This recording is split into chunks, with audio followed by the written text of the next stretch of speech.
Here is your long, emotional, deeply engaging 40-minute style YouTube story, written with a strong hook, smooth pacing, and a powerful message at the end. Plain paragraphs, no headings, just storytelling. Please, can I borrow your shoes for my graduation? The trembling voice stopped him in his tracks. Mark Stevens, a 32-year-old CEO of a multi-million-dollar tech company, turned around expecting a prank. But instead, he saw a thin, exhausted young girl standing barefoot outside the train station entrance. Her uniform was faded, her backpack broken, and her eyes carried a mixture of hope and embarrassment. She wasn't joking. She was desperate. And she had absolutely no idea that the man she was speaking to owned half the buildings on this street. If you're watching this right now, don't scroll, because this is the kind of story that reminds us how a single act of kindness can change a life. And by the end, I promise you, you'll feel something powerful. So stay with me, like the video, subscribe to the channel, and let's begin. Mark blinked twice, unsure he heard her correctly. My shoes? He asked. The girl nodded timidly, keeping her gaze low. I have graduation today, she whispered. But my shoes broke on the way. I tried to fix them with tape, but the sole came off completely. I can't go like this. They'll laugh at me. Her voice cracked. I just need to walk across the stage. Just a few minutes, please. Mark looked at her feet, dusty, scratched, and slightly bruised. She had clearly walked a long distance. His heart clenched. He wasn't used to strangers asking for anything except signatures, deals, or selfies. But this girl, she wanted nothing except dignity. What's your name? Mark asked softly. Aisha, she answered. Mark was dressed in an expensive suit and polished leather shoes. They probably cost more than this girl's entire annual expenses. But the request wasn't about money. It was about humanity. Without thinking further, he slipped them off and held them out. Here, he said gently. Aisha's eyes widened. No, sir, I didn't mean, I didn't know they were so expensive. They're just shoes, he said, smiling. Today is your big day. You deserve to feel confident walking across that stage. Aisha hesitated for several seconds before taking them. The moment she wore them, her posture changed, like she gained confidence she didn't know she had permission to feel. Thank you, she whispered, voice shaking. She wiped her tears and sprinted toward the nearest bus.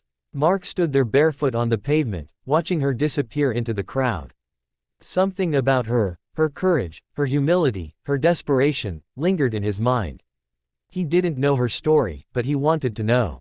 Not out of pity, out of admiration. He didn't know he'd be seeing her again far sooner than he expected.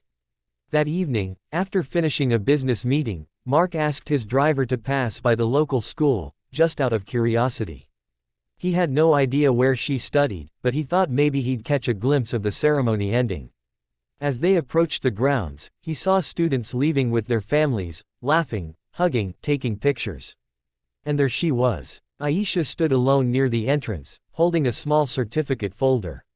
The oversized shoes still on her feet. She was smiling, but it wasn't a joyful smile, it was a smile of relief mixed with loneliness. A smile that hid how much she wished someone was proud of her today.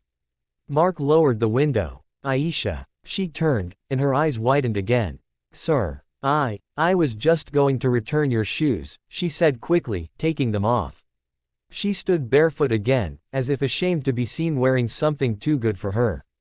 Mark stepped out of the car barefoot again, causing a few parents to stare. Keep them for now, he said kindly. Tell me, why are you alone on your graduation day? Aisha's smile faded. My mom is sick, she murmured. She works as a cleaner but she's been too weak the past few months. I didn't want to burden her. My father died years ago, and my siblings are small. I didn't expect anyone to come. She tried to keep her voice steady. It's okay. I'm used to it. Something inside Mark broke. He invited her to sit with him for a few minutes. She hesitated but eventually agreed. As they talked, Mark discovered that Aisha was brilliant, top of her class, full of dreams, determined to study further but struggling with money. She had worked part-time jobs since she was 14. She wasn't asking for sympathy. Just a chance. When she finished speaking, Mark asked, "What do you want to become?" Her eyes lit up for the first time. An architect. I want to build homes for families who can't afford good ones. So kids don't grow up like I did. Mark kept quiet for a moment. Then he said something that would change her entire life. Aisha, would you let me help you? She froze. Help me? Sir, I can't take money. It's not money, he said. It's an investment in someone who deserves it. You remind me of someone I used to know, someone who didn't get a chance until someone helped him. She looked at him curiously. Who? Me. For the first time, he told her the truth. He told her how he had grown up in poverty, how he had begged for opportunities, how one mentor believed in him, and how that changed everything. Aisha listened with tears in her eyes. I want to sponsor your education, he said gently. Architecture school, your books, your supplies, everything. No strings attached. Aisha shook her head in disbelief. Why me? Because you asked me for my shoes, he smiled. You didn't ask for money. You didn't beg for help. You just wanted to walk across a stage with dignity. That says a lot about who you are. Aisha burst into tears, not of shame, but gratitude. Over the next few years, Mark stayed true to his promise. Aisha worked harder than ever, graduating top of her class. She designed her first community housing project at age 23.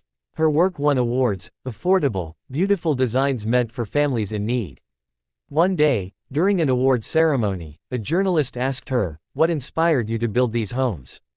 Aisha looked at Mark sitting in the audience, smiling proudly like a father who'd watched his child grow.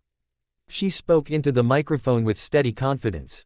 Because one day, someone lent me their shoes so I could take my first step. And when someone gives you dignity, she said softly, you learn to give it to others. The room burst into applause. Mark wiped a tear. Aisha walked toward him after the ceremony and said, "Sir, I think it's time I returned your shoes." Mark laughed. "No. Keep them forever. They brought us here." Aisha hugged him tightly. "Then let me give you something instead," she whispered. "What's that?" he asked. "Pride. You believed in me when I was invisible. I hope I make you proud."